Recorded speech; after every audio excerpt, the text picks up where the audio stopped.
மல்லி வீட்டுக்கு வந்த அந்த அதிகாரி எல்லாரையுமே பயங்கரமாக வச்சு செஞ்சுட்டாங்க. இது வரைக்கும் ராஜேஸ்வரி ரஞ்சிதா 2 பேரும் வீட்டில் என்னமோ இவங்க தான் மகாராணி மாதிரி உட்காந்துக்கிட்டு மல்லியை போட்டு எம்புட்டு வேலை வாங்குவாங்க, எவ்வளோ கஷ்டப்படுத்துனாங்க. அது எல்லாத்துக்கும் சிறப்பாக ஒரு பதிலடி கொடுத்த மாதிரி வந்த அதிகாரி அப்படியே மல்லி பக்கம் டோட்டலாக மாறிட்டாங்க. ஸோ மல்லி நம்ம ராஜேஸ்வரியவும் ரஞ்சிதாவையும் வச்சு செஞ்சுனா கூட இந்த அளவுக்கு செஞ்சுருக்க மாட்டாங்க. ஸோ இந்த இடத்துல நம்ம மல்லி தான் அதிகாரி மாதிரி உட்காந்துக்கிட்டு எல்லாத்தையும் வெடிக்க பார்த்தாங்க. வந்த அவங்க மல்லி இந்த வீட்டோடைய ஓனர் அப்படி தானே, அப்போது நீங்களே யார், வேலைக்காரங்க தானே, அப்போது நீங்கள் தானே வேலை செய்யணும், போங்க போயிட்டு சமைக்கிற வழியெல்லாம் பாருங்கள், போங்க எல்லாருக்கும் என்ன வேணும்னு கேட்டு வாங்கி கொடுங்க போங்க அப்படின்னு சொல்லி இங்கே ராஜேஸ்வரி ரஞ்சிதா 2 பேரையும் வச்சு செய்கிறாங்க. ராஜுக்கு ஒரு கட்டத்தில் பயங்கரமாக கோவம் வருது. ஆனால் இதுதான் கடைசி ஹியரிங். இந்த ஹியரிங்கில் இந்த அதிகாரி போய் என்ன ரிப்போர்ட் கொடுக்குறாங்களோ அதுதான் ஃபைனல் ரிப்போர்ட். அப்படி இருக்கும்போது நாம் செய்யாமல் போனால் பிரச்சனையாகும் அப்படின்னு ராஜி யோசிக்கிறாங்க. ரஞ்சிதா ஒன்று, என்ன ராஜிம்மா நீங்கள் பாட்டுக்கு அமைதியாக இருக்கீங்க, அவள் ஒரு ஆளுன்னு சொல்லிட்டு அவள் பாட்டு சொல்கிறா, நாம் எதுக்கெல்லாம் செய்யணும்? ராஜிம்மா அதெல்லாம் செய்ய முடியாது, இதெல்லாம் செய்ய தானே மல்லி இருக்கா, அவள் தானே இதெல்லாம் செய்வா, நாம் ஏன் செய்யணும்? நீங்கள் வாங்க ராஜிம்மா, நான் கேட்குறேன், நான் பேசுகிறேன். அடியே பைத்தியக்காரி, நீ இப்போ என்ன கேட்க போகிற? எதுக்கு நாங்கள் எதாவது செய்யணும்? மல்லி தான் இந்த வீட்டு வேலைக்காரின்னு சொல்ல போறியா? கூறு கட்டவலை, இவங்க தான் முக்கியமான அதிகாரி. இவங்க போய் கோர்ட்டில் என்ன ரிப்போர்ட் கொடுத்தாங்களோ அதை வச்சு தான் வெண்பா யார் கூட இருக்கணும் அப்படிங்கிறத டிசைட் பண்ண போகிறாங்க. புரியுதா? இந்த நேரத்தில் நீ பாட்டுக்கு போயிட்டு வாய் வச்சு சும்மா இல்லாமல் இது மாதிரி மல்லி வேலை செய்ய சொல்லி டார்ச்சர் பண்ண வச்சுக்கேன். அப்போது மல்லி இந்த வீட்டில் நீங்கள் டார்ச்சர் பண்ணுறீங்க, அப்போது மல்லியே சந்தோஷமாக இல்லைனா வெண்பா எப்படி சந்தோஷமாக இருப்பா அப்படின்னு அந்த லேடி ரிப்போர்ட் எழுதிட்டு போயிடுவாங்க. போய் கோர்ட்டில் கொடுத்தாங்கன்னா அப்படின்னா மல்லி இனிமேல் அந்த வீட்டில் இருக்க தேவையில்ல, அதே மாதிரி வெண்பாவும் அந்த வீட்டில் இருக்க தேவையில்ல அப்படின்னு மல்லிக்கு டிவோர்ஸும் வெண்பாவை தூக்கிட்டு போய் அந்த கதிரை செஞ்சு கொடுத்துருவாங்க. அப்புறம் விஜய் என்ன பண்ண தெரியுமா, எண்ணெய் சேர்த்து கழுத்தை பிடிச்சி வெளியே தள்ளிட்டு வெளியே போக முடியும்னு அமுச்சுட்ருவான். இது தேவையா உனக்கு? ஏண்டி இவங்க தானே முக்கியமாக அதிகாரி, அப்போது நாம் விஜய்க்காக எல்லாத்தையும் பொறுத்துக்கிட்டு தான் ஆகணும். அப்போ தான் வெண்பா இங்கே இருப்பா.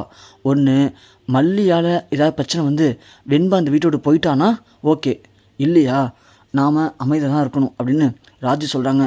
உடனே ரஞ்சிதா, என்ன ராஜ்யம்மா இப்படி சொல்கிறீங்க? ஆமாம் ரஞ்சிதா, இந்த இடத்துல நாம் அமைதியாக போகிறது தான் நல்லது, சரி வா நீனு அப்படின்னு ராஜும் அந்த அதிகாரி சொல்கிற எல்லா வேலையும் செய்கிறாங்க. சமைக்கிறதுலேருந்து ஜூஸ் போடுறது கீழே தள்ளி விட்டு நம்ம அண்ணன் பண்ணி தொடக்க வைக்கிறதுன்னு எல்லாத்தையும் செய்கிறாங்க. ஆனால் விஜயும் பார்த்துட்டு தான் இருக்கார். ராஜு இந்த இடத்துல நாம் சூதானமாக நடந்துக்கணும், இந்த இடத்துல நாம் பிடிவாதம் பிடிச்சோம்னா செட் ஆகாது அப்படின்னு எவ்வளவோ பொறுமையாக அவங்களும் எல்லாத்தையும் இறங்கி போகிறாங்க. இறங்கி போகிற அவங்கள பார்த்து அந்த அதிகாரி, பரவாயில்ல இந்த வீட்டில் எல்லாருமே கரெக்டாக இருக்கீங்க, ஒன்றும் பிரச்சனை இல்லை, நாளைக்கு நான் காலையில் கிளம்பிடுவேன், இங்கேருந்து கிளம்பி போயிட்டு நான் ரிப்போர்ட்டை கொடுத்துட்றேன் அப்படின்னு சொல்லும்போது விஜய் ஒன்று, மேடம் நீங்கள் என்ன ரிப்போர்ட் எழுத போகிறீங்க? இந்த வீட்டில் வெண்பா சந்தோஷமாக இருக்கா, பார்த்தவங்களுக்கு தெரியுதில்ல, வேறு எந்த பிரச்சனை இல்லையே அப்படின்னு கேட்க, என்ன விஜய் சார் இப்படி கேட்டீங்க? வெண்பா ரொம்ப ஹாப்பியாக தான் இருக்கா, மல்லியும் ரொம்ப ஹாப்பியாக தான் இருக்காங்க. அப்போ 2 பேரும் ஹாப்பியாக இருக்காங்கன்னா அவங்களுக்கு இங்கே இருக்கிறதுன்னு கரெக்டாக இருக்கும். ஓகே, ஒன்றும் பிரச்சனை இல்லை, நான் எழுதிடுறேன், ரிப்போர்ட் எழுதிடுறேன், நாளைக்கு காலைல கோர்ட்டு சப்மிட் பண்ணிட்டேன்னா அப்புறம் எந்த பிரச்சனை இருக்காது, இந்த கேஸ் உங்கள் பக்கமே வந்துடும் அப்படிங்கிற மாதிரி அதிகாரி சொல்கிறாங்க. சொல்லிவிட்டு அவங்க ரூமுக்கு போகிறாங்க. விஜய் அப்போ ரொம்ப சந்தோஷப்படுறாரு. ஒரு பக்கம் மல்லி சந்தோஷமாக இருக்காங்க. இருந்தாலும் மல்லி ஒரு மாதிரி சோகமாக இருக்கிறத பார்த்து அதிகாரி, என்ன மல்லி ஏன் ஒரு மாதிரி சோகமாக இருக்கீங்க அப்படின்னு சொல்ல, இல்லை மேடம் இந்த இடத்துல நான் ஒன்று சொல்லணும்னு ஆசைப்பட்றேன், அது சொல்லிடவா அப்படின்னு கேட்குறாங்க. சொல்லுங்கள் மல்லி, கண்டிப்பாக உங்களுடைய பதில் தான் எனக்கு முக்கியமே, சொல்லுங்கள் என்னாச்சு அப்படின்னு கேட்க, இல்லை மேடம் ஜென்ரலாக தான் சொல்கிறேன், எனக்கு இந்த வீட்டில் நிறைய பணம் காசுலாம் இருக்குது, ஆனால் நான் அதெல்லாம் எதிர்பார்த்து இங்கே இல்லை மேடம், எனக்கு வெண்பாவை ரொம்ப பிடிக்கும், ஸோ அந்த ஒரே ஒரு காரணத்துக்கு மட்டும்தான் நான் இங்கே இருக்கேன், மற்றபடி இந்த வீட்டில் சொத்தெல்லாம் அடையணும் இல்லை காசு பணத்தை அடையணும் அப்படின்னு எந்த ஒரு நோக்கத்திலையும் நான் இங்கே இல்லை அப்படின்னு இங்கே மல்லி சொல்கிறாங்க. உடனே அந்த மேடம் பார்த்துட்டு, என்ன மல்லி இப்படி சொல்கிறீங்க, ஏன் இதெல்லாம் பார்த்தா எங்களுக்கே புரியாதா அப்படின்னு கேட்குறாங்க. இல்லை மேடம், சில பேருக்கு புரியாமல் இருக்கலாம், இருந்தாலும் அவங்க புரிஞ்சுக்கணும் இல்லையா, அதுக்காக இந்த இடத்துல நான் சொல்கிறேன், எனக்கு காசு பணம் முக்கியம் இல்லை மேடம், எனக்கு வெண்பா முக்கியம், இந்த குடும்பம் முக்கியம், அதுக்காக தான் நான் இங்கே இருக்கேன் அப்படின்னு மல்லி சொல்லவும் விஜய்க்கு ஒரு மாதிரி இருக்குது. விஜய்க்கு நல்லாவே புரியுது இவன் யாருக்காக இதை சொல்கிறான் அப்படின்னு. ஸோ விஜய் எதுவும் பேசாமல் அமைதியாக இருக்காங்க. மேடமும் சரி மல்லி எல்லாம் போய் படுங்க போங்க, காலைல வெண்பா ஸ்கூலுக்கு போகணும் இல்லையா அப்படிங்கும்போது மல்லி, ஆமாம் மேடம் வெண்பா தூங்குறதுக்கு முன்னாடி பால் குடிப்பா, பால் குடிச்சு தான் தூங்குவா, நான் அவளுக்கு பால் போட்டு தரேன் மேடம் அப்படின்னு சொல்ல, என்ன மல்லி நீங்கள் பால் போட போகிறீங்களா, ஏன் ராஜு இல்லையா, ராஜுக்கு போய்ட்டு பால் போட சொல்லுங்கள் அப்படின்னு சொல்லவும் உடனே ராஜுவை கூப்பிட்றாங்க அண்ணன் பண்ணி, ராஜி வெண்பாக்கு போயிட்டு பால் எடுத்துருவா அப்படின்னு சொல்ல, உடனே ராஜு திரும்ப போயிட்டு எல்லாத்தையும் ஆன் பண்ணுறாங்க. எல்லாத்தையும் ஆன் பண்ணி பால்லாம் கொடுக்குறாங்க. குடிச்சிட்டு எல்லோரும் போய் படுக்கிறாங்க. சரி, இங்கே படுத்த உடனே மல்லி மட்டும் ரெஸ்ட் ரூம் போய்ட்டு வரோம் வெண்பா அப்படின்னு சொல்லிட்டு ரெஸ்ட் ரூம் வந்துடுறாங்க. அந்த நேரத்தில் வெண்பா முடிச்சுட்டு அப்படியே படுத்திருக்காங்க. படுத்திருக்கும் போது வெண்பாக்கு தோணுது, பரவாயில்ல, இந்த 2 நாளாக ரொம்ப சந்தோஷமாக இருந்தோம், ஜாலியாக இருந்தோம். மல்லிமா நல்லா என்கரேஜ் பண்ணாங்க, நல்லா என்ஜாயும் பண்ணாங்க. ஆனால் நம்ம வீடு தான் இதே மாதிரி இருக்காதே, நாளைக்கே அப்படியே டோட்டலாக மாறிட்டா திரும்ப மல்லியம்மாவை எல்லோரும் கஷ்டம் தான் படுத்துவாங்க.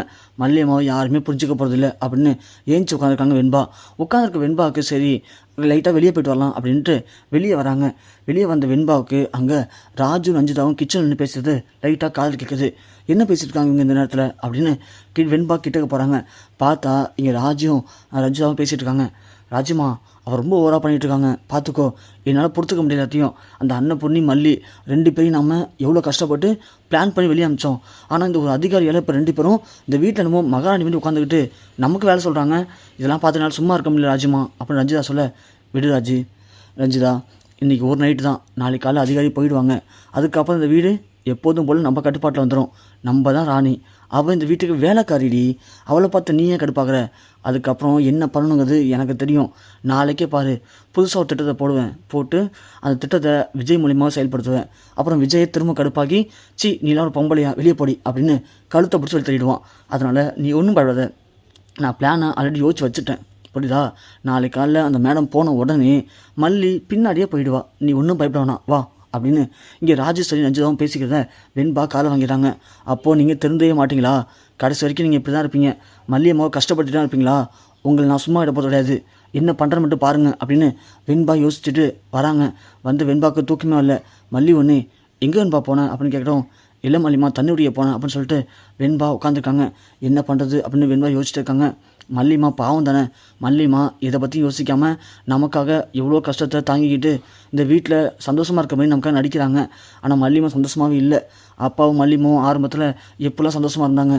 ஆனால் இப்போது அந்த சந்தோஷம் எங்கே போச்சு? இந்த ராஜி அத்தையும் ரஞ்சிதா சித்தியும் தான் சேர்த்து எல்லாத்தையும் கெடுக்கிறாங்க. அவங்க சொன்ன மாதிரி நாளைக்கு அதிகாரி போன உடனே திரும்பவும் பிரச்சனை பண்ணால் நாம் என்ன பண்ணுறது? அப்போது நாம் இதுக்கு தான் ஒரு முடிவு கட்டணும். என்ன பண்ணலான்னு யோசிச்சு வெண்பா, நாம் இதை போய் சொல்லிட்டா என்ன அப்படின்னு சொல்லிட்டு உடனே வெண்பா தன்னுடைய ஃபோன் எடுத்து செக் பண்ணுறாங்க. ஏன்னா ஏற்கனவே ஒரு வாட்டி ராஜிக்கும் மல்லிக்கு சண்டை வந்தப்போ ராஜி மல்லியை பிடிச்சி வீட்டோட வெளியே தள்ளினது இதெல்லாம் வீடியோ எடுத்து வச்சுருப்பாங்க. அதை எடுத்துக்கிட்டு நேராக அந்த அதிகாரி ரூமுக்கு போகிறாங்க. போகவும் அதிகாரி ரூமை கதவு தட்டுறாங்க வெண்பா. உடனே அதிகாரி மேடம் வந்து, என்னம்மா வெண்பா தூங்கலையா நீன்னு அப்படின்னு சொல்லவும், இல்லை மேடம், நான் உங்கள்கிட்ட ஒன்று பேசலாமா அப்படின்னு கேட்க, சொல்லு வெண்பா என்ன விஷயம் அப்படிங்கிறாங்க. உடனே வெண்பா உள்ளே போய்ட்டு, மேடம் கதவு மூடிடுங்க மேடம் அப்படின்னு சொல்கிறாங்க. அதிகாரி உடனே கதவு மூடிட்டு, என்னாச்சுமா இது பிரச்சனையா அப்படின்னு கேட்குறாங்க.